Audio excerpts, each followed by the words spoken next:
भारत की सीमाओं की रक्षा के साथ साथ भारतीय सेना आपदा प्रबंधन, पर्यावरण संरक्षण और अन्य गतिविधियों में जिस उत्कृष्टता के साथ कार्य कर रही है उस पर हम सभी को गर्व है।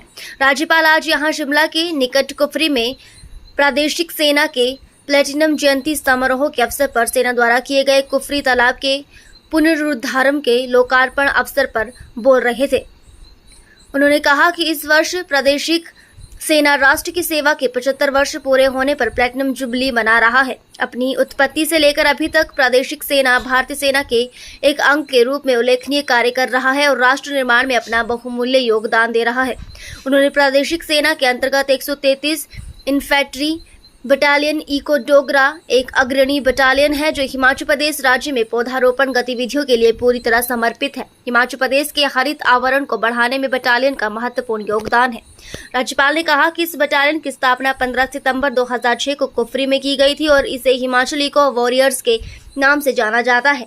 उन्होंने कहा कि ये राज्य से संबंधित पूर्व सैनिकों को पुनः रोजगार भी प्रदान करती है। उन्होंने प्रसन्नता व्यक्त करते हुए कहा कि प्रादेशिक सेना के प्लैटिनम जयंती समारोह के अवसर पर बटालियन ने 15 जुलाई से 17 सितंबर तक एक पेड़ मां के नाम अभियान के तहत 75,000 पौधे लगाए हैं। इसके अलावा समय समय पर विभिन्न जन चेतना अभियानों जैसे पर्यावरण दिवस, वन महोत्सव, स्वच्छता अभियान, बृहद वृक्षारोपण व विद्यार्थियों के लिए कार्यशालाओं के आयोजन भी किए। इस पहल पर मैं सबसे पहले तो धन्यवाद देना चाहूँगा कि यहाँ कुफरी के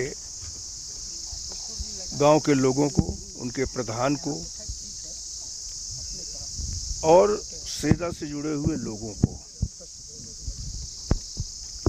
जिस प्रकार से इस तालाब के नाम पर ही कुफरी गांव का नाम पड़ गया, तो आज मुझे लगता है कि एक महत्वपूर्ण कार्य के लिए मैं आया।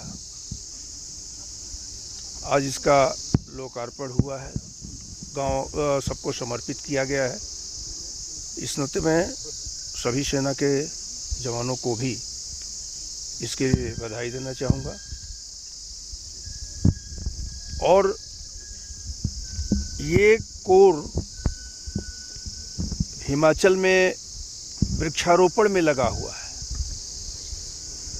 हिमाचल को और अधिक वृक्षों की आवश्यकता भी है।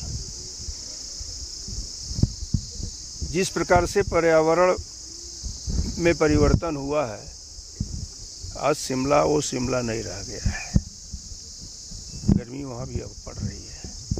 इस नाते आज बहुत आवश्यक है कि हम सभी लोगों को इस पर विचार किया जाए कि किस तरह से हम वृक्षों का संरक्षण करें और वृक्ष को लगाने का काम करें।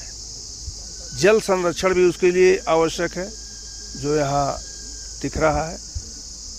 साथ ही साथ 2 अक्टूबर तक स्वच्छता का कार्यक्रम है जिसको 2014 में प्रधानमंत्री श्री नरेंद्र मोदी जी ने लाल किले से कहा था और तब लोगों ने कहा था कि प्रधानमंत्री सफाई की बात करते हैं, लेकिन आज देश में बच्चों ने उसको अपना लिया है और बच्चे स्वयं स्वच्छता को ध्यान में रख करके कर रहे हैं। आप लोगों के माध्यम से भी मैं ज़रूर ये कहना चाहूँगा कि स्वच्छता के प्रति विशेष ध्यान दिया जाए, जल के संरक्षण के प्रति विशेष ध्यान दिया जाए और वनीकरण को और अधिक हेक्टेयर में बढ़ाने का काम किया जाए। आज के इस कार्यक्रम में यही बहुत महत्वपूर्ण था। सौहार्दपूर्ण माहौल हर स्थिति में बना रहना चाहिए। प्रशासन अपने स्तर पर हर संभव प्रयत्न कर रहा है। मेरा यह मानना जरूर है कि प्रशासन को इस बात के लिए जांच करनी चाहिए कि हिमाचल की पवित्रता हिमाचलियों से है, तो इस नाते बाहर से जो लोग भी आए हिमाचल को ऐशगाह मत बनाएं। और अभी मेरी जानकारी में जो आया है उसकी जांच होनी चाहिए, प्रशासन को करनी चाहिए कि एक तिथि पर अगर आधार कार्ड बन गया है